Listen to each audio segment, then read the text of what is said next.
Our tagline is like, let drivers drive. Anything that gets in the way of a driver just driving is within the roadmap. The biggest success that I can think of for us is make it just easier to start your own trucking business. If you're gonna make that big commitment, that's a huge decision to go buy a truck, start moving loads across the country. That's already pretty big itself. You probably don't wanna think about all the other things. With AI, there's this opportunity to actually change that, right? To actually go automate all these different things. And you can finally do this now in a very affordable way. You're equipping drivers to just go drive. Dan, you've had a really interesting career in, logistics tech, freight tech, and I think like discussing that for a little bit would be just interesting to our audience to see, because we are in SF right now. Thanks for having us here. Of course. In this office. We're here with Bob from USA Transportation, Jenkins, founder and CEO of Journey, and former co-founder of Mobile Solutions. So we're here with you, Dan. I'm just really excited to kind of discuss, for example, your time at Uber Freight, then the origins of TruckSmarter, and kind of seeing where is all this freight tech actually leading to? Now you're talking about the dispatch AI for truckers, and that's super interesting to see the trucking side of things being kind of influenced by AI, and there's AI being spread everywhere into every corners of logistics. So it would be great, I guess, just to begin though with Dan, tell us a little bit about yourself. I'm excited to have Freight Caviar and the team here to make the announcement of our new product, and also the update, the fundraise that we're going to be announcing soon as well. I think my story is quite simple, right? It's I've been in technology for over 10 years. I started my career at Square when it was still just that white credit card reader. I went to DoorDash early on. I was very fortunate to be a part of that team this back in 2015 when we were trying to convince restaurant owners in Houston that food delivery is for them. Right, and they're just no, this is primarily for pizza and Chinese food. This is a high-end restaurant. We're not going to do food delivery, and it's been crazy to see, obviously, the progression to where it is today. And then I found myself in logistics, right? And I think at Uber Freight, that's kind of where, I think like most of us, we fall in love with this wild industry. The opportunity is massive. There's just so many different moving parts. There's so many different opportunities to really innovate. And it's really at Uber Freight that we got the inspiration to build TruckSmarter, right? And I think for us, it's at Uber Freight, we saw how a lot of people in freight tech, they were building for brokers and shippers and launching a lot of different enterprise-grade solutions, but not many people were actually building for carriers, right? And if you actually look at all the mega trends that were happening within the industry, over the last 20 years, the small carrier segment's been growing at 10% CAGR. During that time, every other segment's been growing at 2 to 3%, right? And it's just never been easier to start your own trucking business, despite how hard the actual job is, right? Being a small trucking business is tough. Yeah. But people are still rotating towards it because it's still potentially better than driving for a larger carrier, right? So people are still gravitating towards that, and we kind of saw that as this massive opportunity. I think the conventional wisdom is that, we don't, let's not build for the small carriers. It's a tough job. They typically go out of business. I think for us, our contrarian take is that the future of this industry is here within this segment. Let's go build an absolute suite of tools for them to just make their businesses far more efficient. And that's where we are today. Yeah. It's kind of interesting that you said that, because I feel like a few years back, some people thought that the small businesses are not going to exist. All the owner operators are going to be gone. They thought them are going to consolidate. Right. There's going to be there's going to be just mega fleets, and the mega fleets are going to take over. And there's even bigger mega fleets. But like you're saying, I think it's never been a better time even to become an owner operator, or not a better time, but easiest time. There's just so much technology, right? Yeah. I mean, we saw this. I saw this 10 years ago when I was at Square. The thread throughout my career has always been how to use technology to empower the everyday entrepreneur, right? It's if you're trying to start a small business, accepting payments was a crazy, it's not ever something you would even think about, but it would take you months to actually go get set up, right? It was a very painful process, but now here's this technology that just makes that friction effectively gone. Yeah. And now you can just focus on the trade that you want to do. And that's kind of the theme that we're seeing with technology, is that okay, all the various inefficiencies of running your business, starting your business, whatever it is starting to get buffed out. And you can actually just focus on driving or focus on whatever it is that you want to do. And it's never been easier to do that. Yeah. How long were you with Uber Freight before? So I was at Uber Freight for about 2 to 3 years. 2 to 3 years. It was 2017, right? 2017 to about 2019. And that's when you entered the logistics industry. Yeah, that's when I entered the freight industry. Freight industry, yeah. He fell in love. DoorDash, I was at, I was in the last mile space, and that was its own crazy journey. Yeah. Definitely. So 2017, like Uber Freight, I think we were just discussing this earlier. Yeah. They kind of got into, or Uber got into like, and launched Uber Freight like 2016, right? I think so, something like that, yeah. They acquired Otto. They acquired Otto, which was a self-driving company back then. There was, some legal discourse between Otto or Google and Otto and Uber Freight or Uber, and then as a result, Otto had this brokerage division that then ultimately became Uber Freight. Okay. So when you were there at Uber Freight, like the brokerage was already operating, and like what was that like? What was it like in the early days of Uber Freight? Because I think back then people's expectations were that we would be in a different place right now, right? Yeah, I mean, I think the prevailing wisdom back then was, and I think you kind of saw this with VC investment in freight during that time, right? It was, okay, nobody would disagree with the statement that freight is one of the largest industries in the world. Theoretically, if you can bring technology into freight, you can become a massive network, right? And you can start to yield some network effects at some point, of which you can effectively become an oligopoly, right? Or you can effectively run away with the market to some degree. And I think that's what Uber and a lot of the other freight brokerages during that time, that's kind of what that's what they raised on. That's how they built their businesses.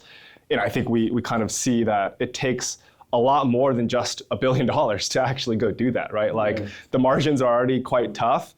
If you're adding that extra line item of R&D is not cheap, right? You need to have a massive volume to actually go make the economics work. And then once the funding dries up, that's where it becomes a really tough time, right? Because then you have to go make the case that give me more, this will work at one point. And I think that's kind of what we saw with a lot of the businesses during that time. And like that was like in a way, like from what I heard, like the generation one of like VC money in freight tech was kind of like Uber Freight Convoys, kind of like digital load booking, right? Yeah.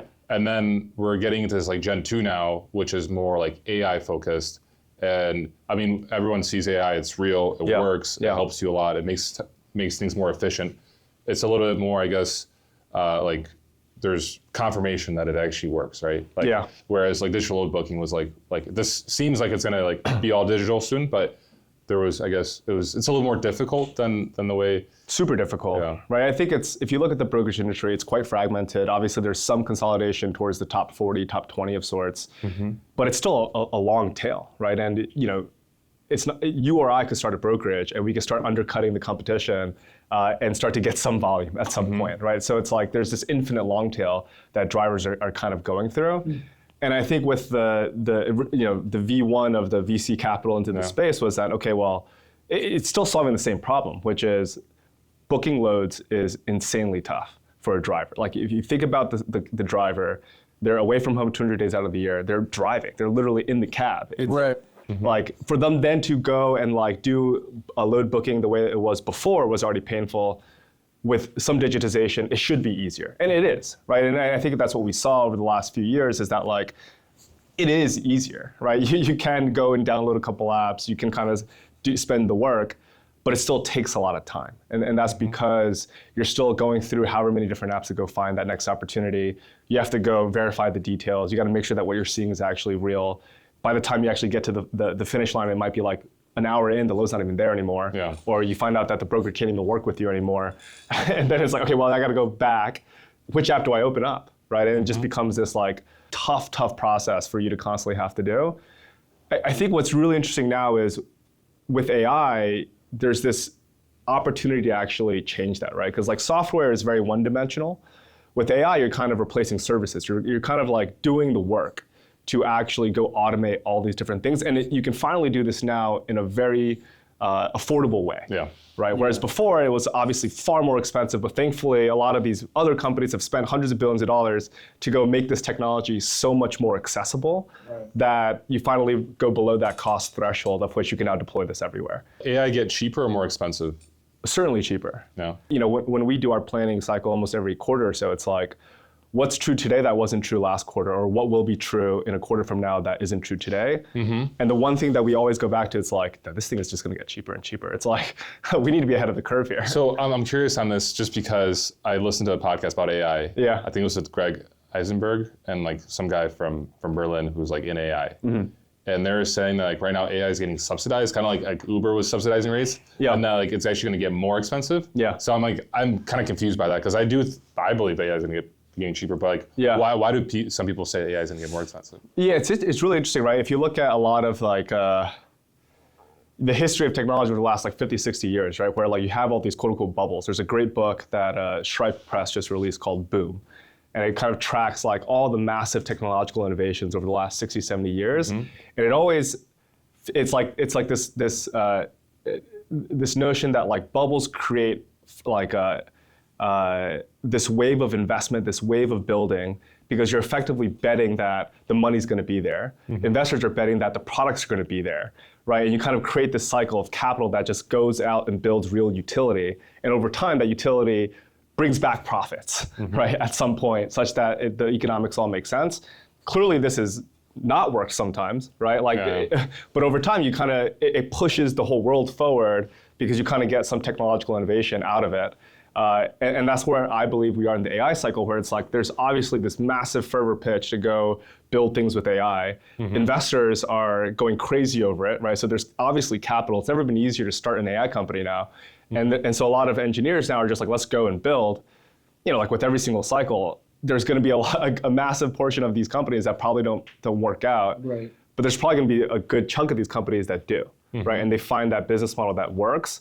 But then through all that capital that gets spent, the core technology of just like processing and all these other things just becomes cheaper and cheaper and cheaper and cheaper to use. I think that's what we saw in the last like 3 years, where it's like, I don't even know the number, but it's like the cost compression of running one of these models has now just gotten so cheap. Yeah, even the podcast we were doing with David about the AI, like David Bell? Or? yeah, that is getting cheaper per minute. You know, he's like, so don't sign even a long-term contract, pretty much, because it's gonna get cheaper and cheaper. I remember Hugh saying that too. Yeah, but then I listened to different AI podcasts. They're saying it's going to be more expensive. So I was like kind of left confused. You know. I mean, we'll see, right? It's like I think time will tell, but at least in our experience, it has gotten like not just cheaper, but we're talking about like the 1/10 of the cost. I mean, you think about every single quarter, which is every quarter. Tech, this TV. Yeah. You know, back when you get flat screens, unbelievably expensive. Yeah. Right. They just keep getting cheaper and cheaper and cheaper. Same thing with computers and whatnot. You can always assume. But who knows? Yeah. And that's because people were thing building is- stuff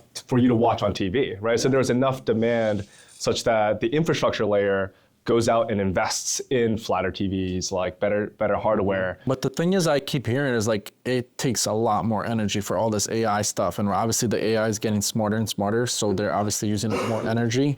Like, how do we solve that problem? I think that's beyond my pay grade, but I think You know, like start nuclear plants. Structural level at the countryside, but I think for us, So that could make it more expensive.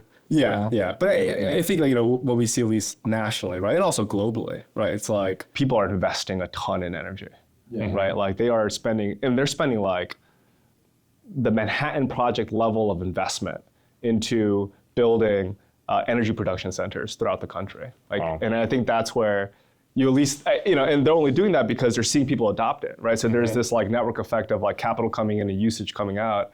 And so that's kind of the puck that we're trying to see too, right? Yeah. Where do you see like this AI like headed to in terms of like for like logistics people? Yeah.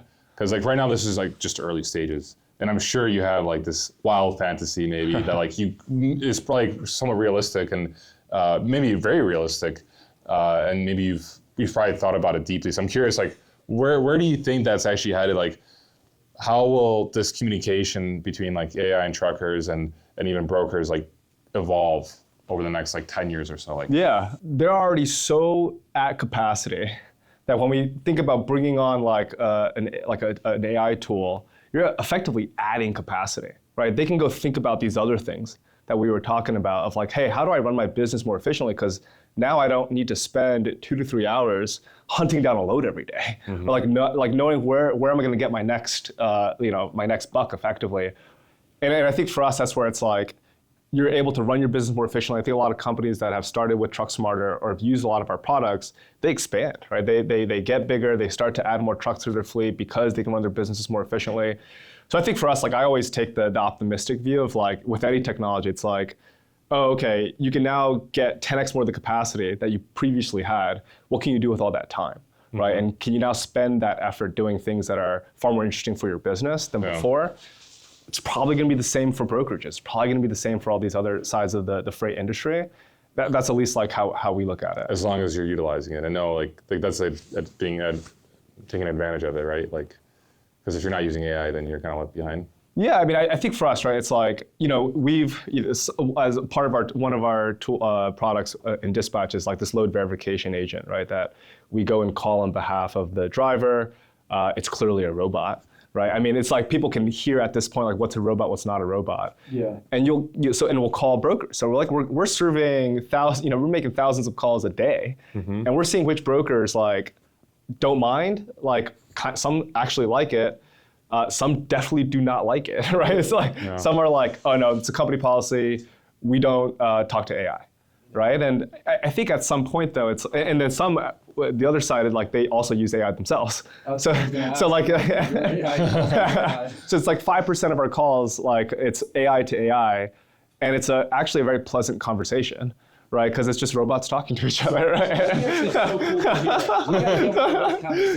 and we probably have a ton of conversation that we can share with you guys, but it's like it's a very polite conversation, right? It's like, but it's so true what you say. Some people want to talk to AI and others don't, because in the beginning when first AI came out, and we were getting calls because as a carrier we were getting calls from the brokers through AI, right? Yes. Like Happy Robot or whatever. We didn't like at first you didn't even know it was a robot. It was so good, and you're just like talking, and then you realize it and you hear that voice again and again. Now what I've noticed, like our dispatchers will be like, hello, they hear the AI and they just put the phone down. They don't even want to talk to it. Really? Yeah. But I think what's really going to be interesting is like, the thought exercise is what happens with the brokers that do adopt it. Yeah. Right? That or are okay with it, and the carriers that do adopt it, right? Because there's all this talk of like brokers using AI, shippers using AI, but then carriers is also a massive part of this equation. And what happens when every single carrier uses AI to go find loads more efficiently? And I think for us, it's like, I'm biased, but those are the folks within the industry that like really need help, right? Because they're the ones driving, they're spending all this time doing everything.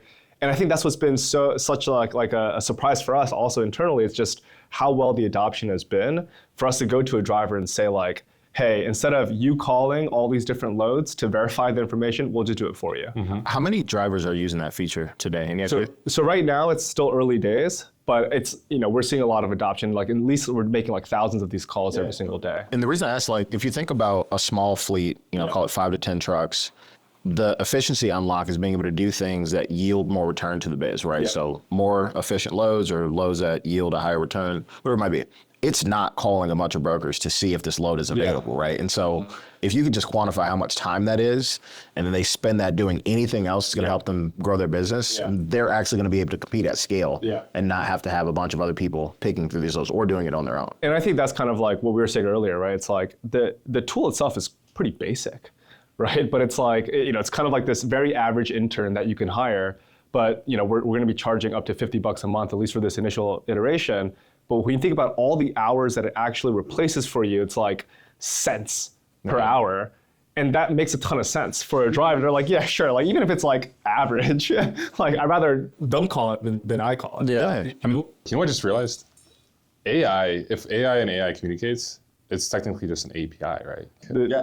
Yeah, okay. Sorry, I feel like that's a real thing. Yeah, and it's like API just remove the P, it's an AI, but sorry. We think about that a lot too, right? It's like, the key difference with AI, it's like it's a push versus a pull. Whereas historically, you kind of had to like pull the brokers in. You have to have them build an API, which could take time. You have to then connect all the endpoints. You got to sign all the commercial agreements. You got to kind of go through that whole process. That could take years, right? For some brokers and also carriers as well. AI, it's like you're kind of pushing the technology onto them.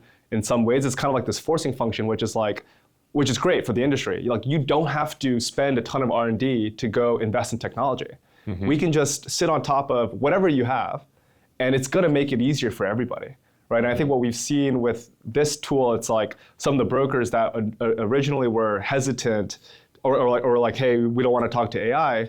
Well, at the end of the day, it's like we're starting to see them adopt it more because it's like this bot is representing a carrier who is actually looking for a load with real intent. We know where they're going to be picking up, right? Or we know where they're going to be available, which is already interesting information. We know the commodities that they like. We know the weights the type of weight that they can move. We probably know what the rate they would probably move this load for. It just makes it so much more efficient for them, and we're actually seeing more brokers. So how does that work? The AI calls the broker, can actually book the load too, or then does it send an email to the driver or the dispatch, and then dispatch books it? So we don't book loads today. I think it's like any business owner, they're probably gonna want to have that, make that decision themselves, right? It's kind of like the stock market analogy. It's like, we'll do all the pre-vetting for you such that it's like liquid, right? Like you just have to go and make the determination that this is the right thing for you. So basically that's why it's TruckSmarter, you know? Exactly. That's just such a good name. How'd you come up with that name? Honestly, like I'm just sitting here like listening to all this and I'm like, see the name, like TruckSmarter. So nice. I just like, like nice and. But like think about it, it's making truckers, drivers easy, you know, or easier, and that's why you gotta just TruckSmarter. You know, when I left Uber Freight, it was, we're gonna make this company about the truck drivers. Yeah. And, you know, a lot of the enterprise brands are very different. It's like very kind of like generic, right, to some degree. It's like, no, we can actually let's go old school with like the lettering. Let's go like, let's put truck in the name. Yeah. Let's make it very tailored towards like this customer. And even in the office, I've noticed you guys have a lot of like truck drivers up with pictures, and that's really actually cool. That's really nice, yeah. I think the scary part about it is not adopting it in any regard, right? So you think about a broker or a carrier saying, oh, like, no, I won't take AI calls or I won't use them. You will get run out of business by an organization that just uses it to eliminate a small thing to see what they can do more efficiently, right? And so that to me is more terrifying for any organization to say like, no, I won't even try it, because how much further does like the 10 truck fleet get a year from now when they go, oh, I don't need to spend 2 hours a day calling on loads that weren't actually available. Times 10, right? Because you have 10 trucks, right? So it's like it's a per truck basis, it scales linearly. It's a nightmare, right? To have to go do all those things. And I think that you see that with any technology, right? It's like, no, you know, I'm very comfortable with the way I'm running my business, and that's fine, right? Like that's your business owner, you can make that decision. But I think then you see those that do adopt it, and it's like adding a jetpack onto your business, right? You can go do things, you know, far more interesting than call on loads. And an AI talk at CSCMP in 2018, and there was a guy that had been working on AI for years and years before, you know, ChatGPT was released and anybody in Freight was talking about it. And he's like, you shouldn't be afraid about the application. You should be thinking about how do you take your people and put a jetpack on them, because if they were doing X, there should be a multiple after you apply AI and the workflow is put together properly.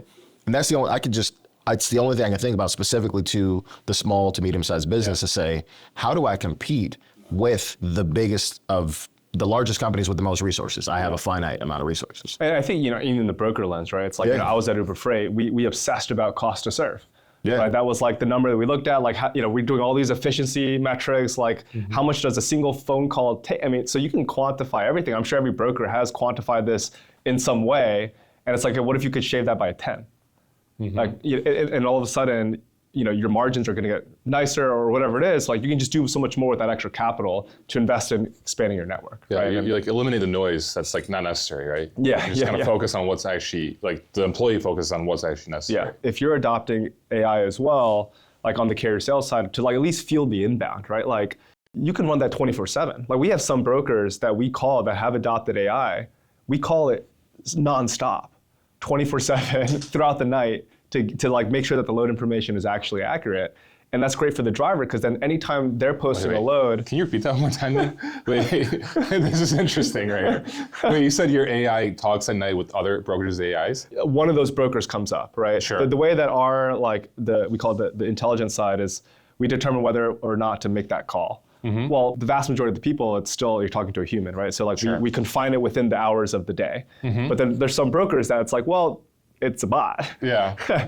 And they're 24/7, you know, 365. Sure. So we can actually call those, we can verify loads anytime. Circle Logistics, like they use Happy Robot, you know, for AI. So every time you call them, they pretty much answer it. So we've identified those brokers, and that's great for everybody in the ecosystem. Whenever somebody at Circle or whichever broker makes a load available, that's probably showing up in our queue.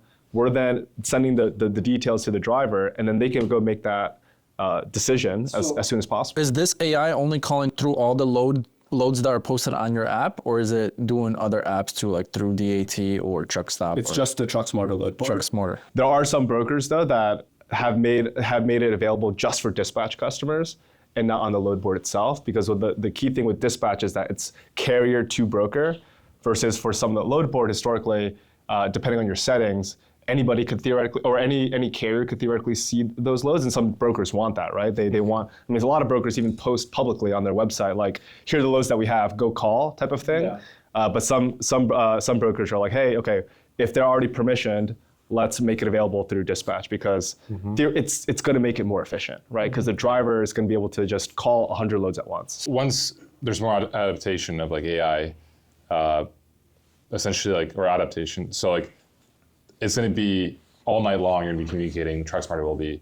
So like the ease of booking loads and verifying load information will be instant, essentially. Effectively. It kind of goes back to the API side, right? It's like, well, instead of you having to go build whatever it is, like, we can just sit on top of any existing technology you have, and the folks selling it to brokers and selling it to whoever, they can do the same thing, right? And then now you're kind of like abstracting all the different things that people have, and then now you can recreate the API. I think what we're trying to do though as well is like reduce noise, right? Because the worst thing that we can do is call a broker 100 times in 1 minute. Sure. Right. There's like and I've heard those calls, right? And it's like and those carrier sales reps are not happy when they hear the same agentic voice coming in and saying like, hi, like, I'm looking to, like, verify this information. They're gonna hang up, right? So that, like, we kind of look at the broker as customers as well, because the value is we're sending the real information to the carrier. The value is we're verifying the commodity, the weight, exactly where the pickups, the appointment times, all these different things. So we need to make, we need to make sure that both sides of the ecosystem are actually cooperating in a real way. So let me ask you this: what if there's two trucks in the same area that are looking for same loads and that are calling on the same load? It'll be different calls. Okay. And the reason is because where they're actually dropping off the previous load is going to be different. Okay. Right. So like, we're actually tailoring it specifically to you, because you might not be able, like, if we. So like, say if I wanted it $2,000 and he wanted $2,100, you would still need to make two calls. If your deadhead is going to be a different, a different radius, well, then obviously that's a very important part of the equation. So wherever we verify the actual pickup location to be is going to influence, whether the driver's going to take it, right? And that's what we want to tell the broker too. It's like, hey, okay, actually this is not a good fit. Let's move on. Type of thing. Mm-hmm. So, what's interesting, right? Earlier we were talking about, does AI get cheaper, and the first wave of VC capital coming into like digital load matching. Yeah. Now that's like table stakes, right? Because you've built technology that drivers can use to, in essence, digitally match their capacity to a broker's available shipment. And there were brokerages whose like whole claim was, I can digitally match this freight. But now it's like ubiquitous to an extent. Yeah. We're all moving towards that. Like, how do I get the loads in front of people more efficiently? Yeah. What's your thought on how you differentiate the product moving forward if everybody starts to say, okay, no, like, we have to do this to stay relevant? Yeah. I think for us, you need to have adoption on one side of the coin, right? I think our belief is that it's going to be easier for carriers to adopt this type of technology faster, more so than potentially brokers and others, right? Because they just really, really need just more help in some ways to just like make their businesses more efficient. I think then that's where you get to the scale, and I think that's where that becomes the forcing function of like, if even 10,000 carriers are using AI and like half of your broker carrier sales reps calls are AI now, you're probably going to have that internal discussion like, are we really just going to qual this entire set of technology out, and we're not going to give any information to like bots, even though carriers are using this in droves, right? So that's probably going to be the forcing function. But what's really interesting for us is like, when we're looking at brokers as customers as well, the future that we kind of see is that like, we would love a world where a broker makes a load available, and we've already pre-qualified based off of the exact details of that of that load, which carriers could actually qualify and will be available. Right, so like carriers are coming to us every single day. They're saying like, I will be available tomorrow at 9 a.m. at this zip code. Right. And I know from your history that I like to move these commodities. I typically price at this type of rate per mile, whatever it is. So it's almost like post a truck in some ways, but you kind of know the very specific, pricing mechanisms of which that they would like to move this load.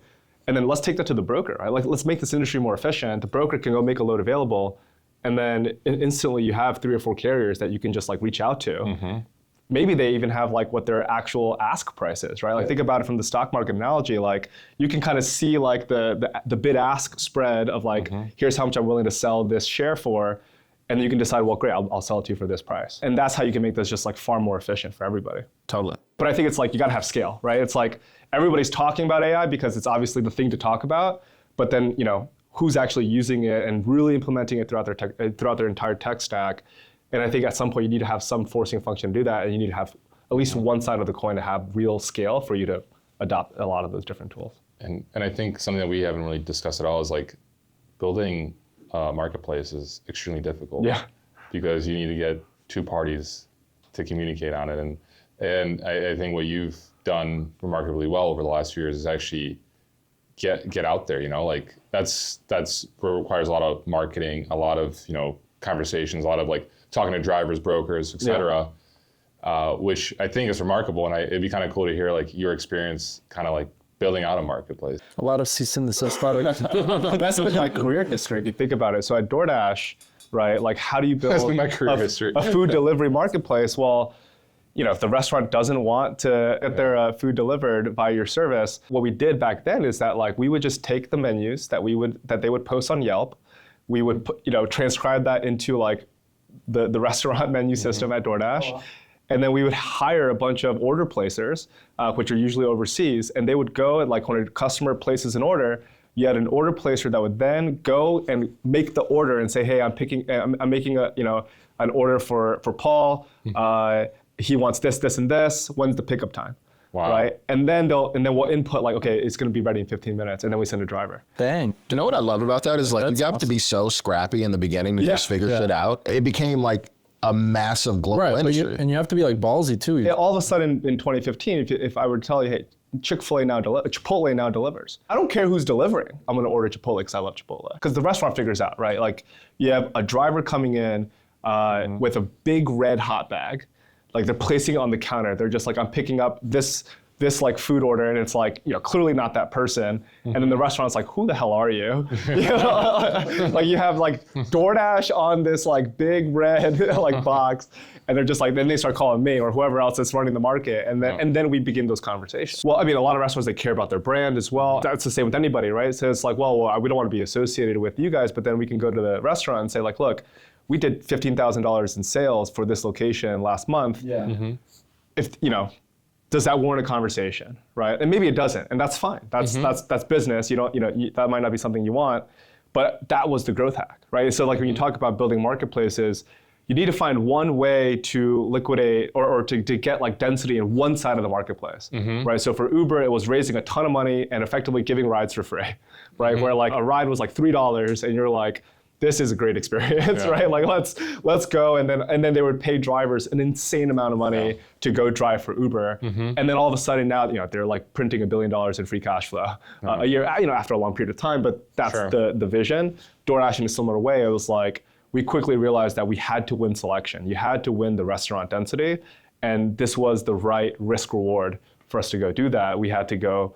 Because otherwise it would take years to even get in the room with the right person to have that conversation to say like, let's go put you on DoorDash, and they're going to say, all right, we'll come back in 6 months. Versus like, hey, we just did $100,000 across all your locations in this one city. I think that's pretty valuable. You tell me, right? And then we can have those conversations as well. So that was the DoorDash side. I mean, Uber and all the brokerages. I mean, that was why a lot of the freight brokerages raised a ton of money. It's like. Can we, effectively give away loads to like get enough carriers downloading this app or using it or whatever it might be?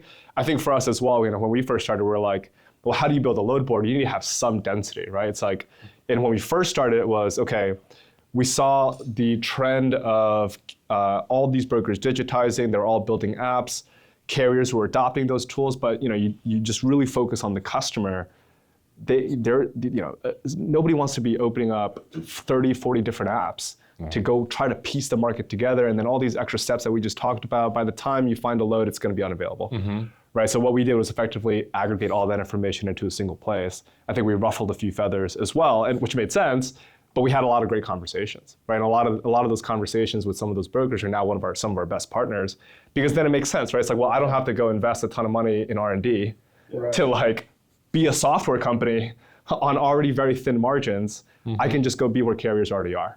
And this is where they're spending all their time. So what was harder, I guess, for TruckSmarter? Was it harder to get the drivers on board, or was it harder to get brokers on board? we're able to aggregate more of the broker landscape together, then carriers kind of just came to us in droves, right? Because just think about the experience. It's like, okay, now I can just go to a single platform and just connect the information that I was already going to see anyways into a single place, and just makes it very easy for me to digest information. Right now, from the carrier side, like what do you see? Mostly owner operators, or like 5 to 10 trucks, 20 to, do you guys have like trucking companies that have, say, over 100 trucks using your platform? I'd say like 80 to 85% of our customer base is all owner operators. So all just single truck? Single truck, 1 to 2. And then it's like another 10 to 13% is like under 20. Okay. And then there are a few others, right? There's like dispatchers. A lot of dispatchers actually love TruckSmarter because, they're doing the same thing, but for 10 trucks. Because we used to like post stuff about TruckSmarter on our Instagram, and like dispatchers hit me up. They're like, this is sick. Actually, I don't have to, go and click through a bunch of different How many tabs do you typically open, right? If you're a dispatcher, it's a significant amount of. Yeah, and then you have to keep refreshing each one, and each load board is a little bit different and stuff. So So we're helping standardize a lot of that. Yeah. Could brokers also go and just post loads?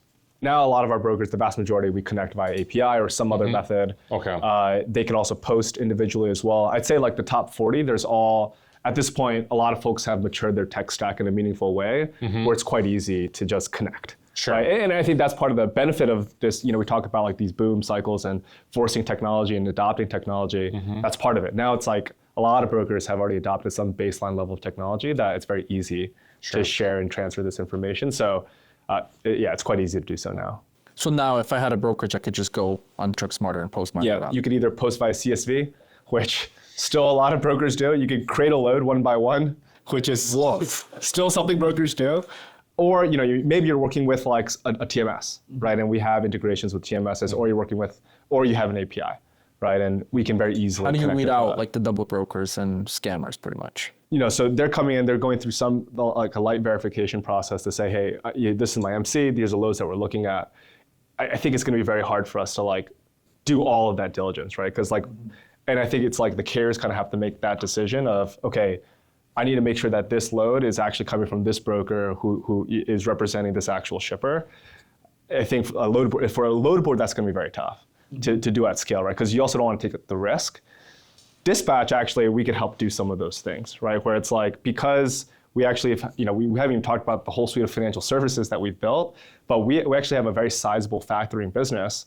So we're going out and credit checking. We're actually taking the risk of the double brokers for carriers that work with us on the factoring side. Okay. And as a result, we're able to share that information onto our load board to at least make it slightly easier, right? I think getting to the full 100% is always going to be very challenging. And on the factoring side, we've lost money on double brokers as well. Yeah. But it's like, we can at least get you 99% of the way there and use the information that we have to do that. When you think about some of the more complex tech that you all have built, which was maybe a surprising hurdle, something that was more technical and more challenging to develop that maybe on the surface didn't seem like it would be? I think all the stuff that we're building right now is probably the most technical suite of things we've ever touched.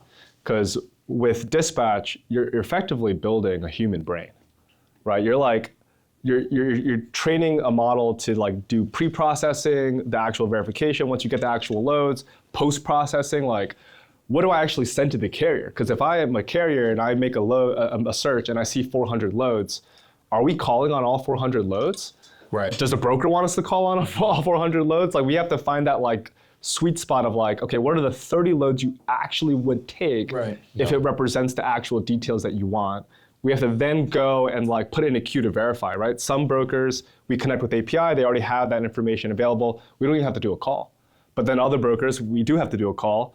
But then, okay, if that's just one driver search, we have thousands of drivers searching. What happens if you have to call 100 times within 20 minutes, this one broker, that poor carrier sales rep is gonna be like, what the heck is going on? Yeah. Like, I can't, like, it's like, I'm not gonna do this at all. So then we have to put the intelligence and say like, what would a human do? Right? We'd say, maybe we're batching, maybe we're doing some set of things where it's like getting generic level information, and then we're doing the post-processing of like, okay, what do I actually send to the driver?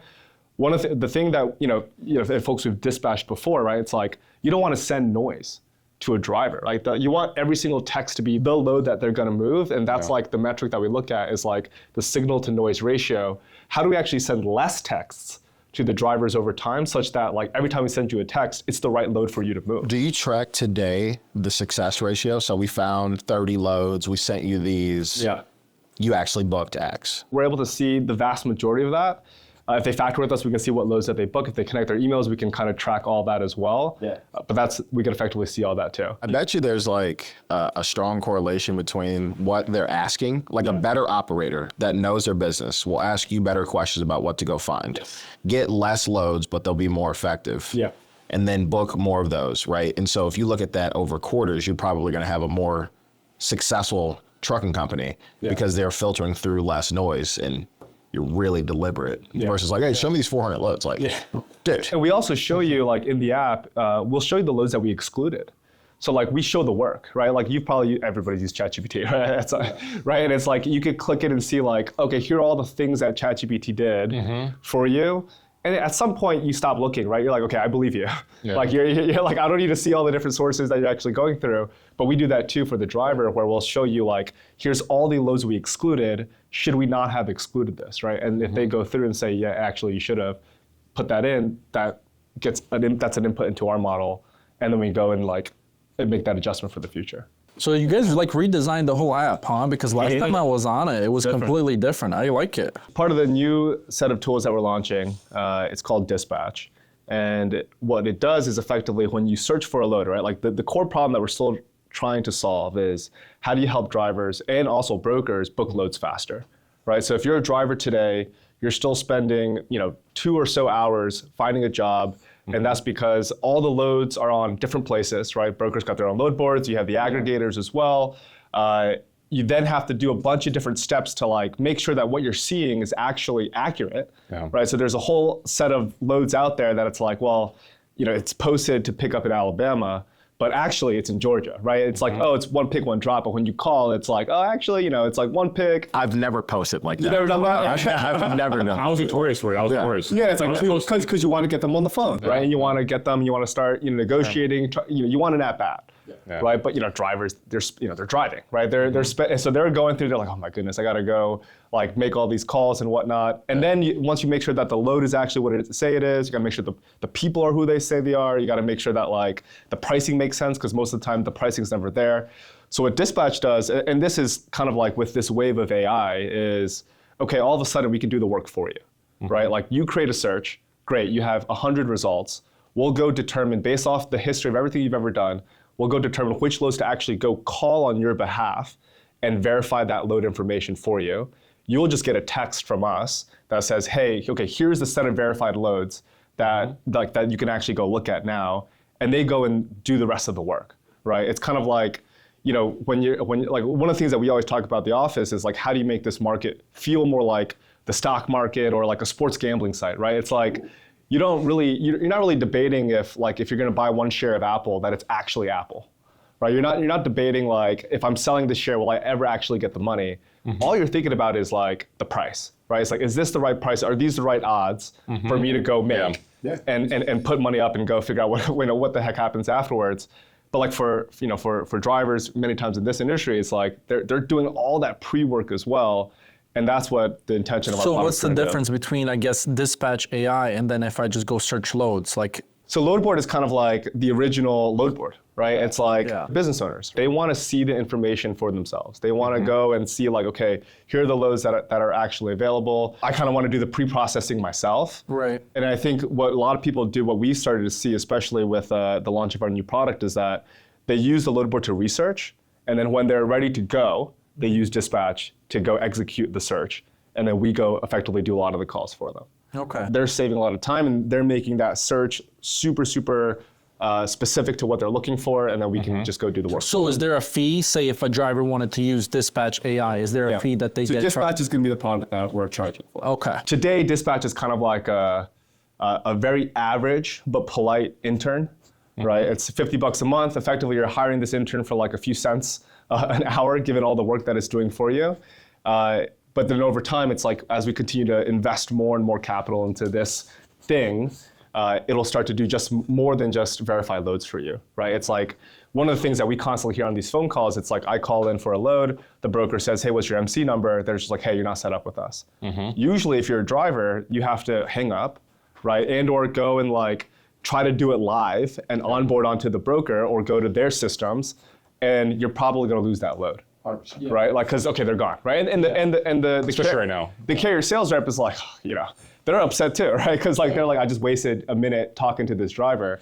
So one of the things that we can do now is that like, okay, a driver connects their email with us, we can see the whole history of basically everything that they've done. We can pull all the same information that they would share with any single other broker, and we can just do that automatically, right? We can process that in the call. We'll know like, okay, great, it's a DNU. The broker does not want to work with this carrier because they're not set up. Okay, let's whatever specific broker it is, we follow their flow and we just send them all the materials, and then there you go. Oh wow! So you help trucking companies also get set up. That's the vision of this product, right? It's like we're going to help them get set up. We're going to help them effectively manage all their docs. We're going to help them like really understand just how to run their business more efficiently. That's kind of part of the vision of this new product that we're launching. With any of the drivers that are using Dispatch AI today, do you see them looking for loads in a more efficient manner and asking better questions? Because you think about like asset utilization and what is actually going to make them the most money. And so in their head, they might be like, I ran this triangle forever. It made me a bunch of money. But you might analyze the information and go, well, actually, this would be a better yield. Are you seeing people shift in that manner at all? I think that's part of the magic of what we can do, right? It's, if you think about, again, going back to the driver, how much time do they have to think beyond the Texas Triangle, right? And what's worked for many, many years. And is it worth that risk to like really go through and like go beyond that triangle of sorts? And that's where we can effectively start to use like all the other information that we're gathering and saying like, hey, actually, if you go to the Panhandle or you go further up north, there's probably going to be a better opportunity. You can still probably get home that next day. Actually, we've already pre-verified these loads for you.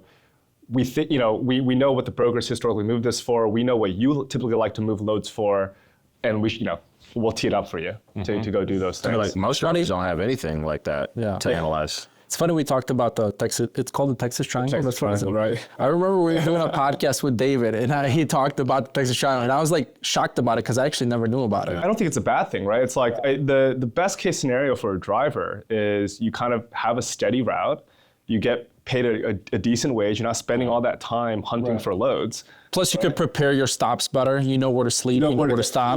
Yeah, that's the best case. But you look at a lot of drivers that are coming to this industry. Well, they don't have that, right? They don't have those relationships, especially in a market like this. Brokers, they want more age on that authority, right? Now it's like I'm hearing 9 months, some are a year now, right? So it's like if you're really starting out, you're kind of just hunting and fighting and just trying to find some areas to just go like move some loads, and that's where a lot of this stuff I think would really help.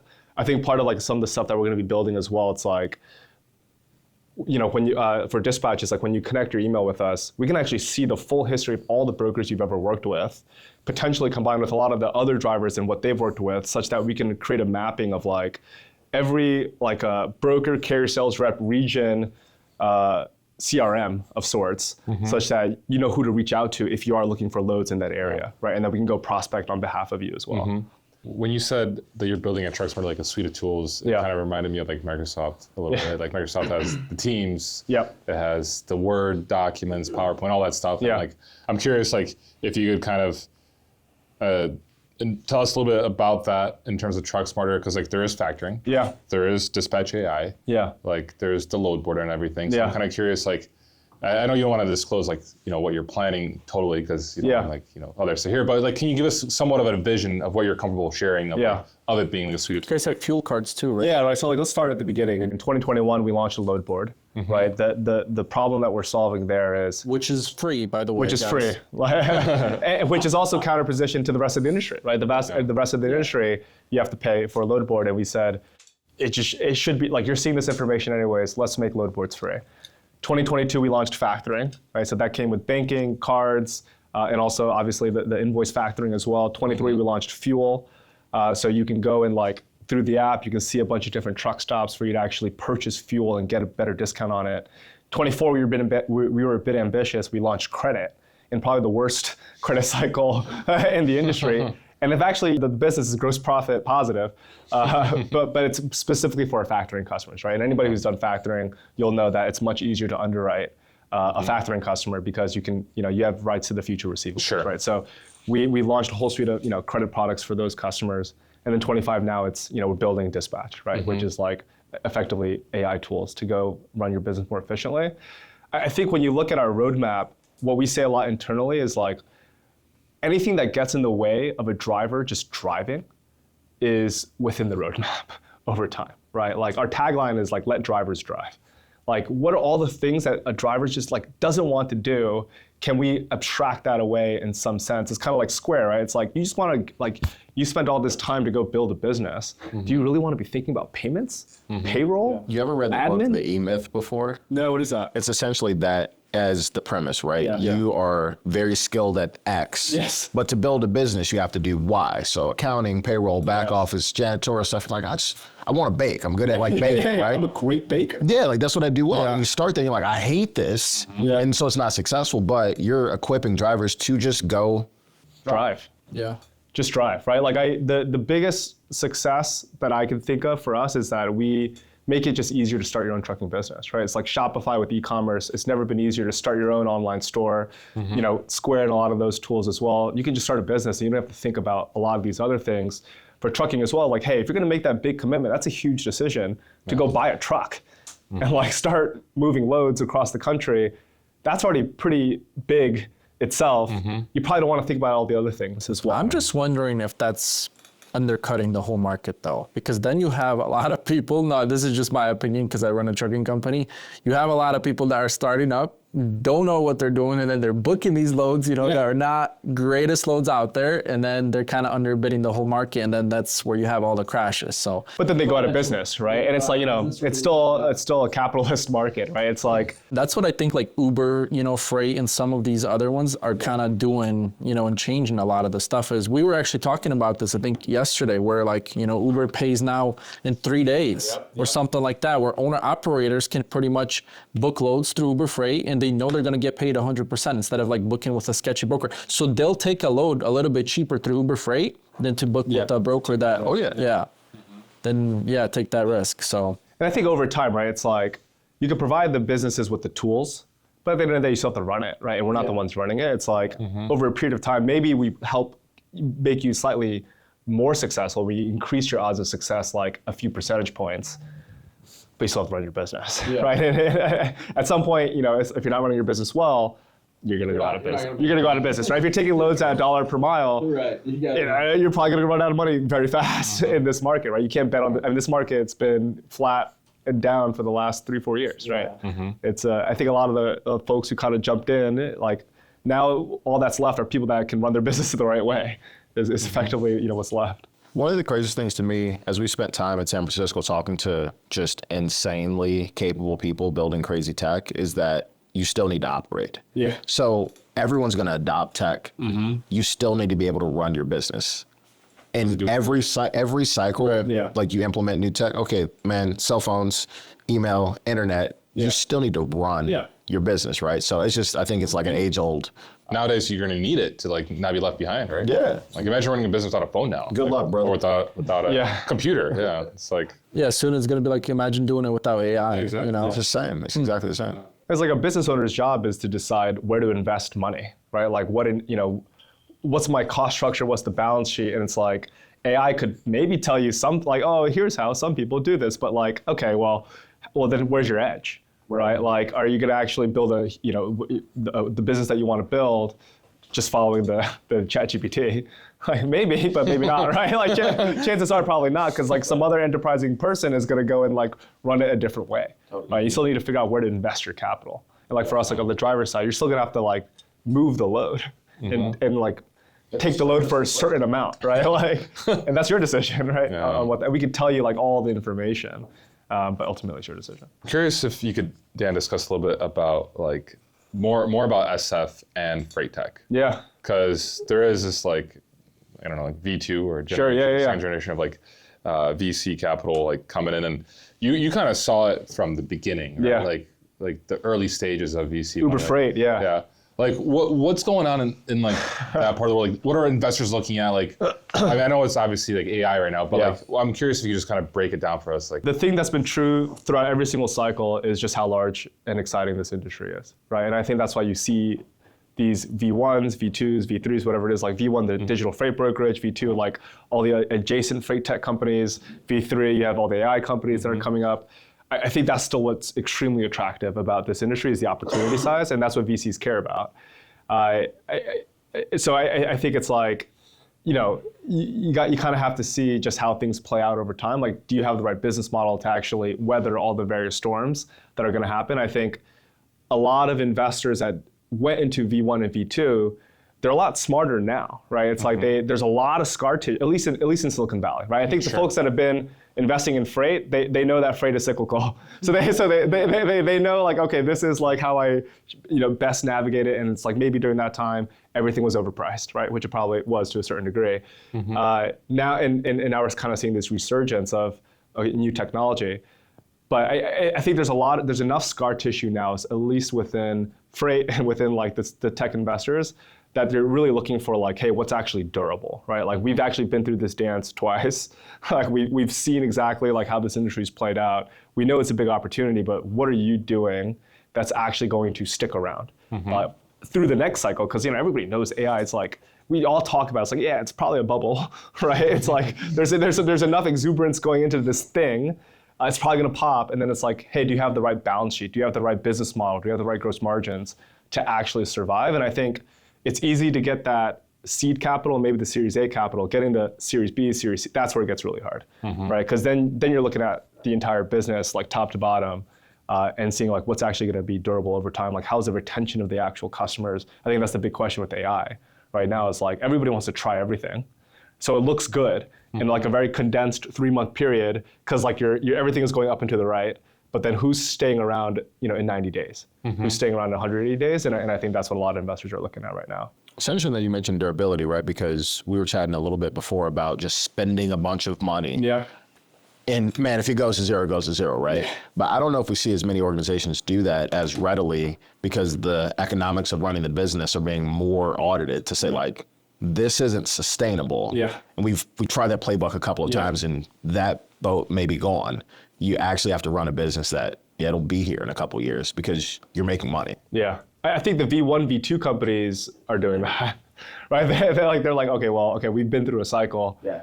And if we're still around, right, like, you know, we got to be thoughtful about how we're spending. I think some of the V3 companies, they still might be operating a lot of those existing principles, right? Of just like, okay, let's just go try to get this market. But I think, you know, that's the tech, or that's the Silicon Valley VC game. It's like you're swinging, you know, 95% of your companies go to zero, 5% of your companies become massive companies. There's almost a preference for you to go to zero faster, right? To get the money back, or to like go start something else, right? That's very much so part of the model. And I think that's kind of like why there's so much exuberance over AI, because it's undoubtedly one of the largest industries in the world, which is freight. Can AI actually do something really interesting, right? And like the winner, you know, or many winners that are using AI natively to like serve the customers within freight, like should be huge companies.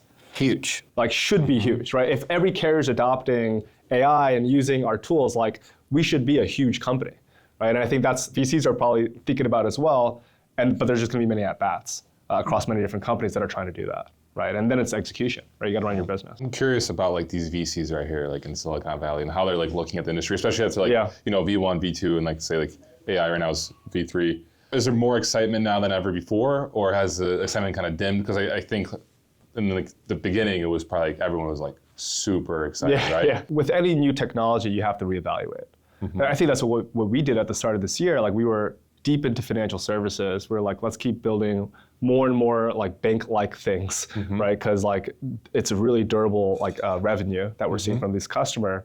And then we look at the AI model. We're just like, wait, the economics actually make a ton of sense to go build something interesting. Does this create a completely different opportunity for us to go build?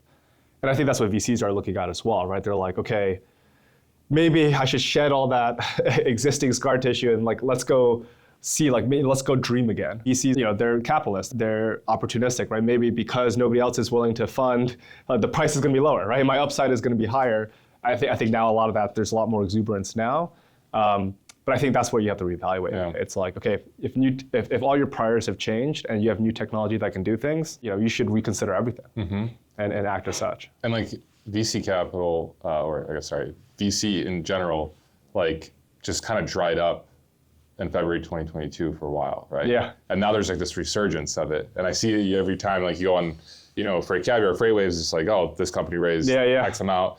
And so it's cool to see that though, because like, it was kind of sad when it kind of dried up. You're like, damn, like, kind of It was sad. It's like there's like the optimism is in the air, There's an optimism in the air, which didn't exist for a little bit.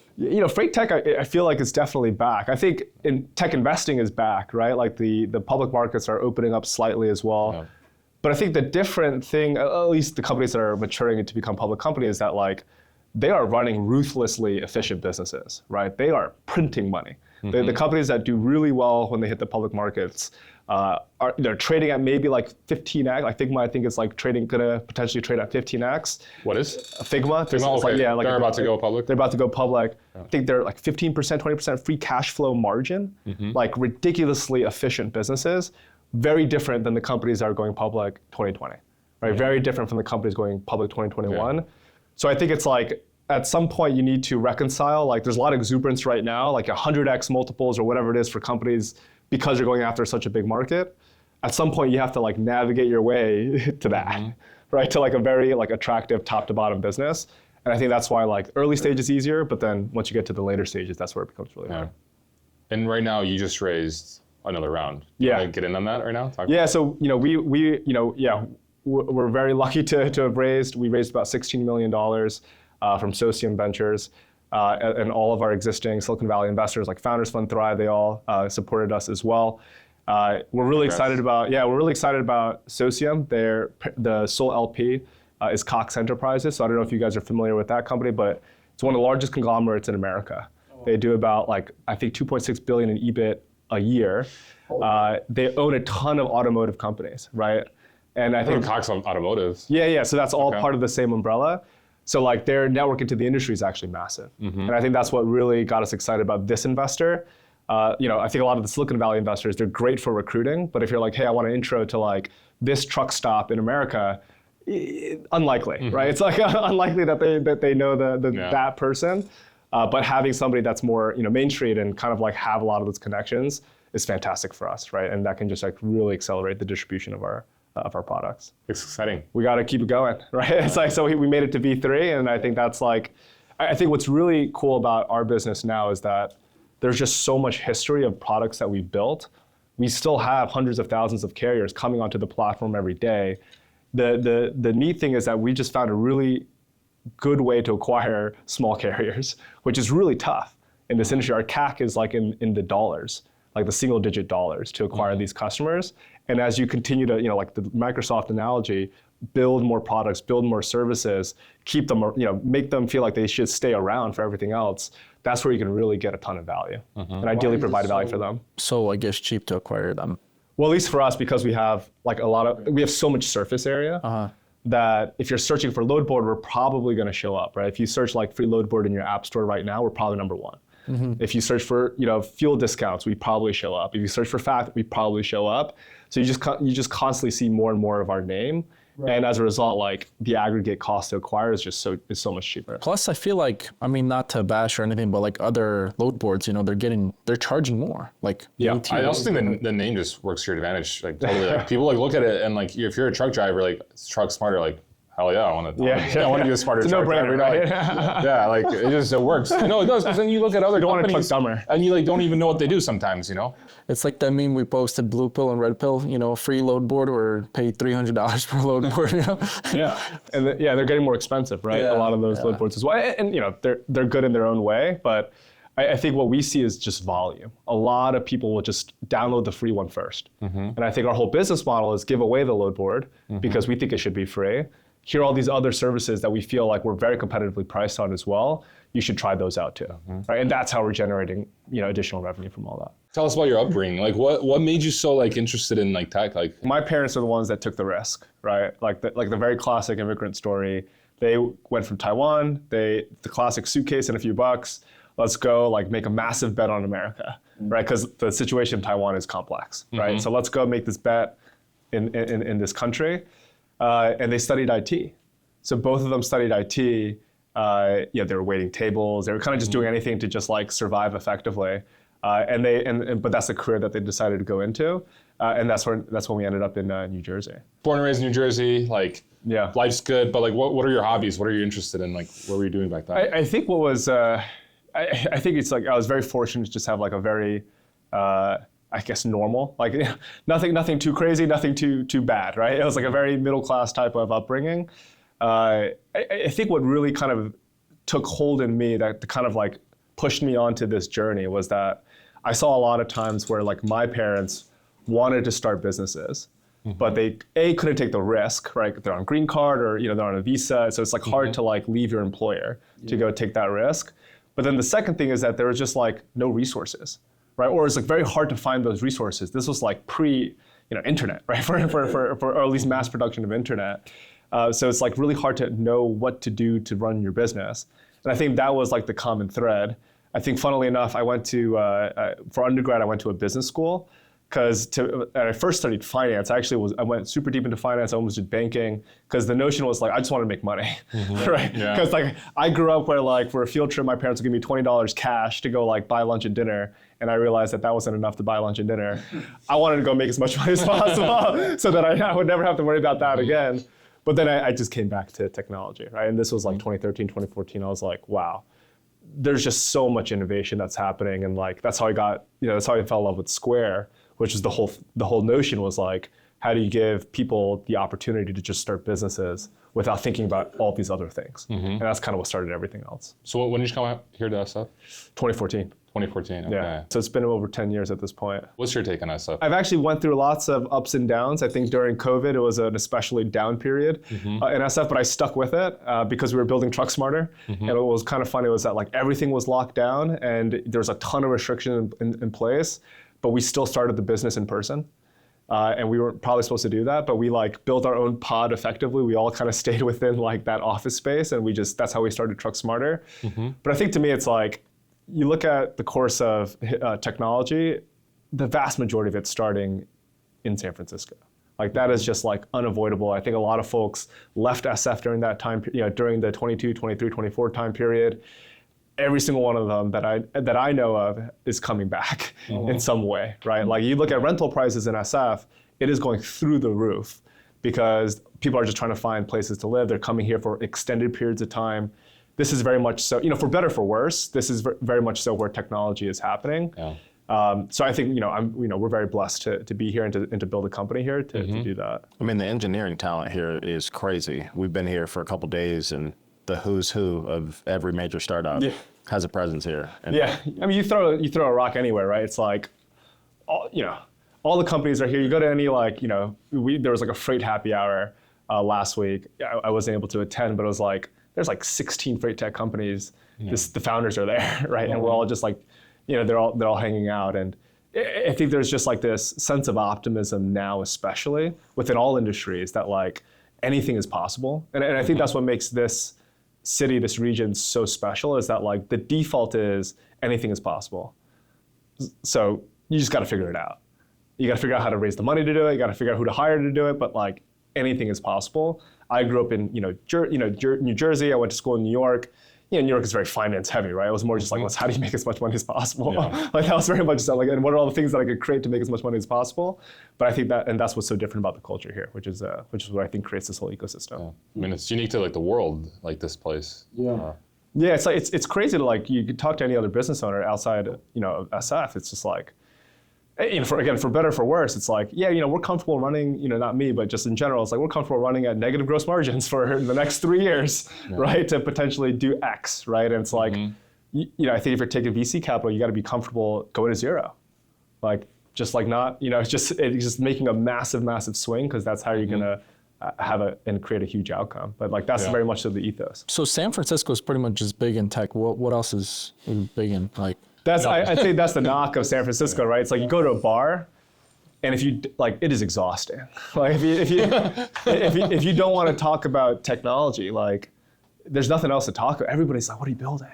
And what are you doing? And you're just like, I just want to drink, man. I don't want to talk about work. You know, it's like, it acts as a filter in some ways, right? Like you have to really love it. You have to breathe it every single day. There's no 9 to 5. You're going to talk about it. Like all of our friends are in the industry. Like all the couple friends that we go travel with are in the industry. You know, again, for better, for worse, right? It makes for a sometimes exhausting conversation, but it's also like, you just are brainstorming and talking about the future and doing all these different things.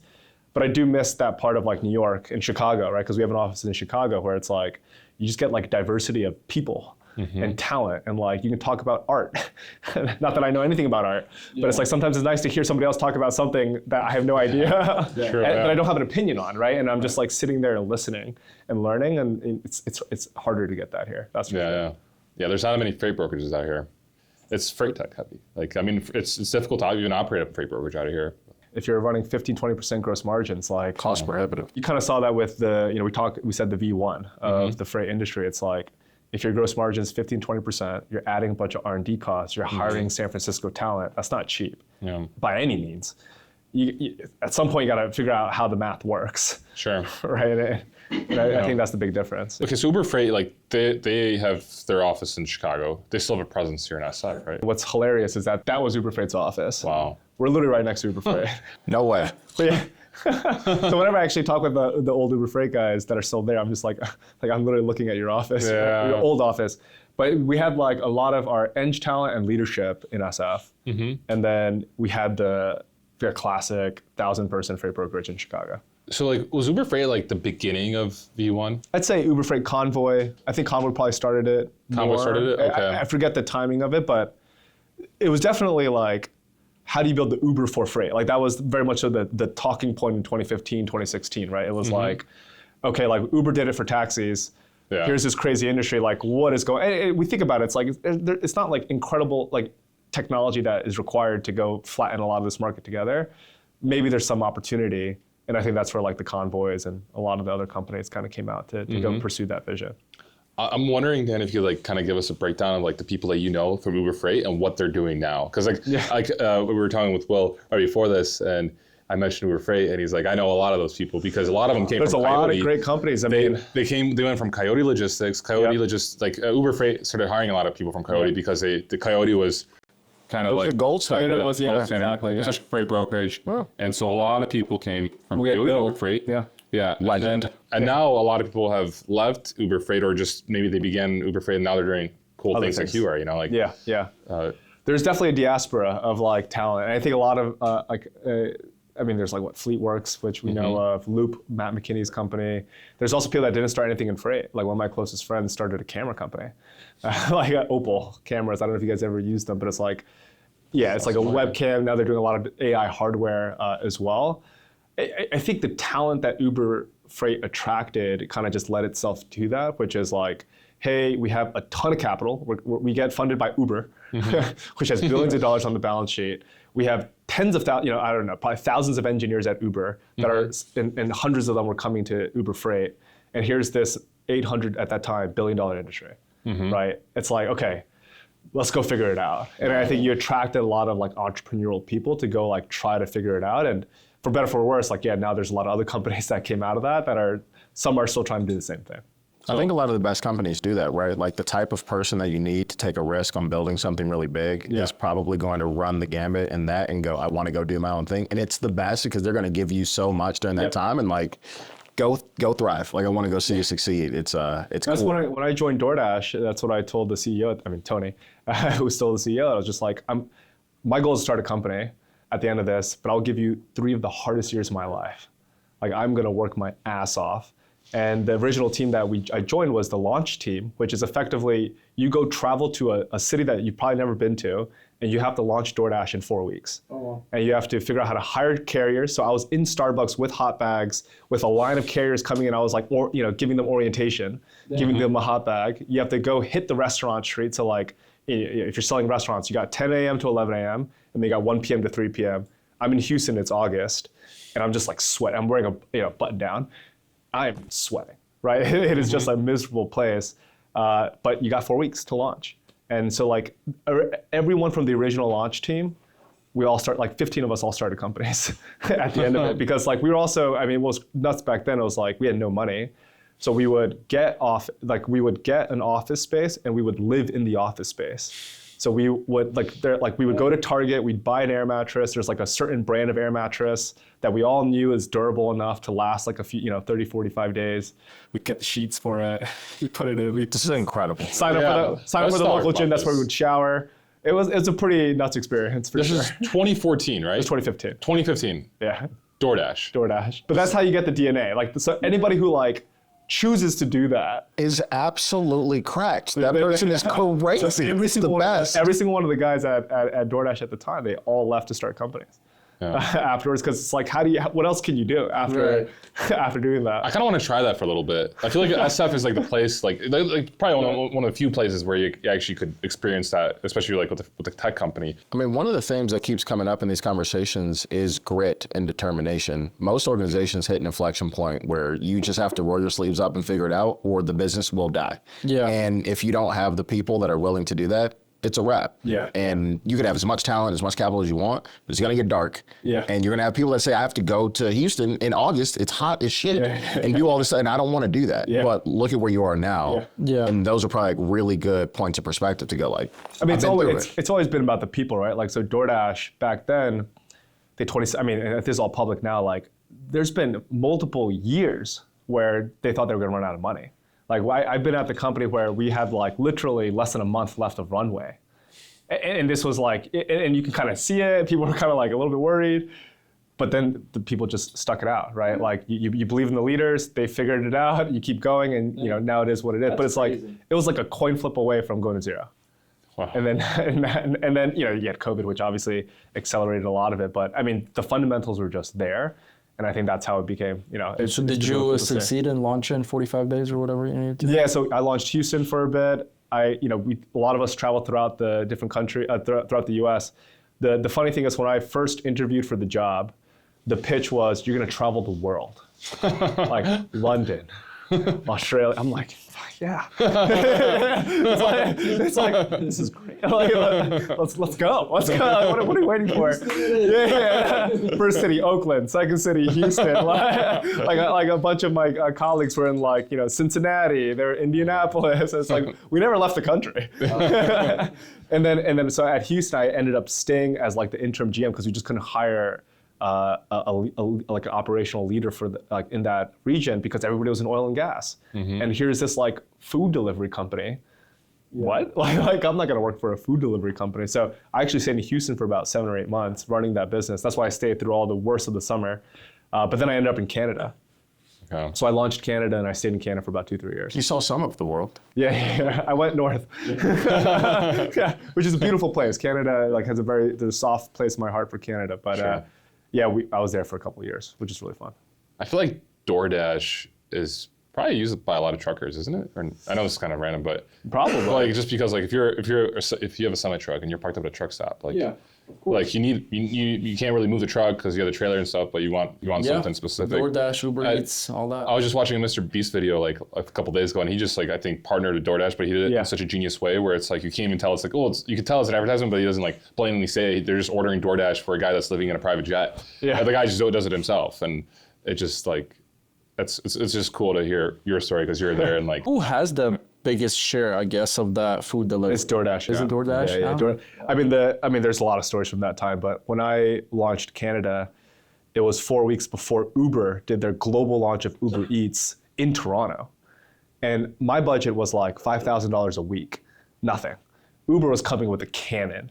And they were affected, and they did their massive global launch, and it became huge. And that's what we had to fight against, effectively, to try to survive. Mm-hmm. So I think it was really at DoorDash that it gave me the notion that anything is possible, right? You kind of see where it is today, and it's back then it was very much so, a lot of duct tape, a lot of just figuring things out. Nothing was actually working smoothly, but the customers just loved the product, right? Mm-hmm. If I offered you Chipotle for a delivery in 20 minutes, you don't have to leave your home. You're willing to endure some pain to get Chipotle. That is very much so. And now, I probably DoorDash 4 or 5 times a day, right? You're getting just small things, whatever it is. All my convenience store grocery items are all coming from there. So I think it's actually dispelled the notion of you have to build this perfectly done thing to create something amazing. you should just go and start. You need grit. Something. I'll take 75% of a good plan versus 100% of a perfect plan. You never get there to a perfect plan. It never happens. That's the edge that the startup has, right? A startup's edge is their ability to like just jump. Yeah. And like, even if it's like 40%, like 30% plan, you know, there's a lot of things that we've done that's like, I don't really know. Like, let's go figure it out. But like, but that's what makes it special, right? It's like at a bigger company, and even, you know, I think towards the end of my time at Uber Freight, it's like a lot of planning cycles. You got to really be thoughtful. You're really, you know, it's because you've like found some product market fit, right? And you're still trying, and you don't want to like risk that. Is that hustle and that grit still here in San Francisco, like right now in 2025? Definitely. Even more so than before.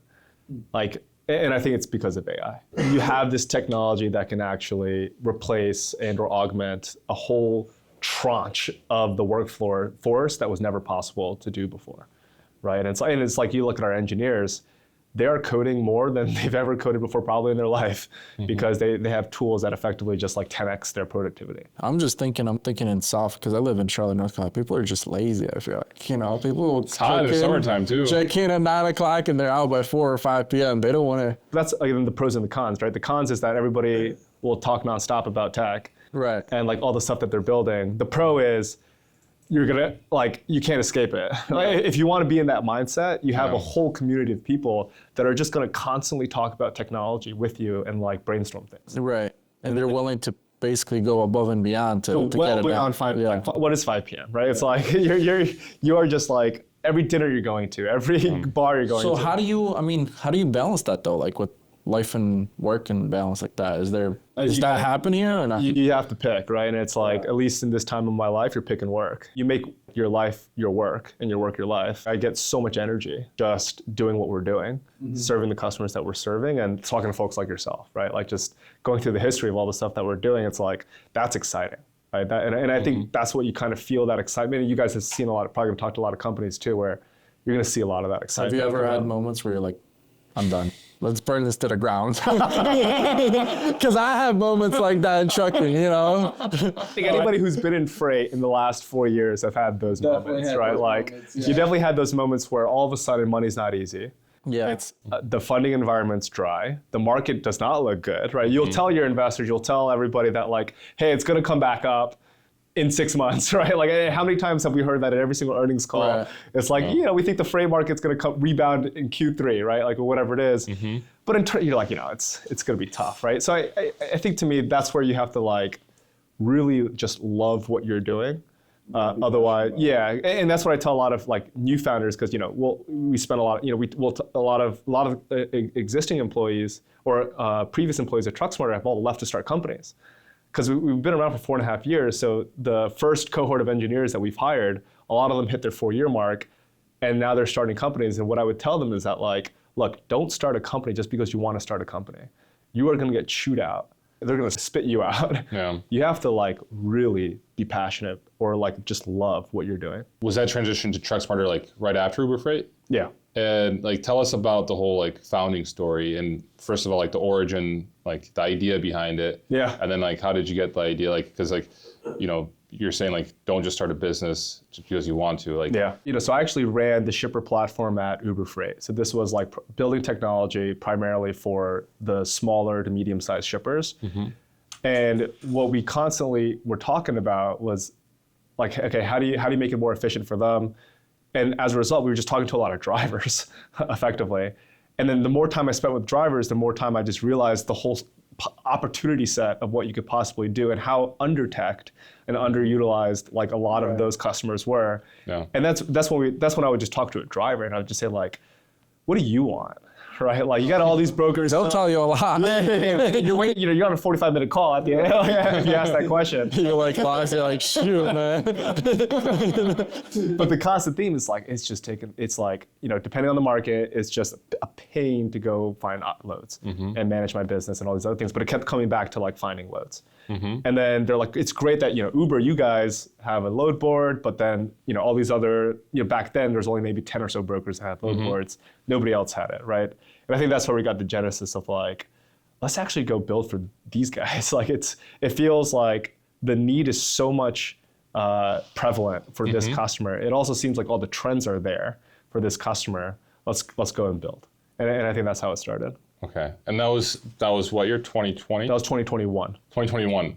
Okay. And you went out and like, how was it like raising money? Like, was Uber Freight like salty at you? Like, how did that look like? Yeah, it was funny because when I left, I actually reported to Bill during that time, and he was like, "Yeah, I'd love to invest, but unless you're building a competitor, or like, or unless you're building something within, it's like there's some nuance." And I was like, "Oh, okay, maybe we should talk after." Yeah. But I would say, 21 was a very easy time to raise money. Yeah. Right. Like I think that's just what it is.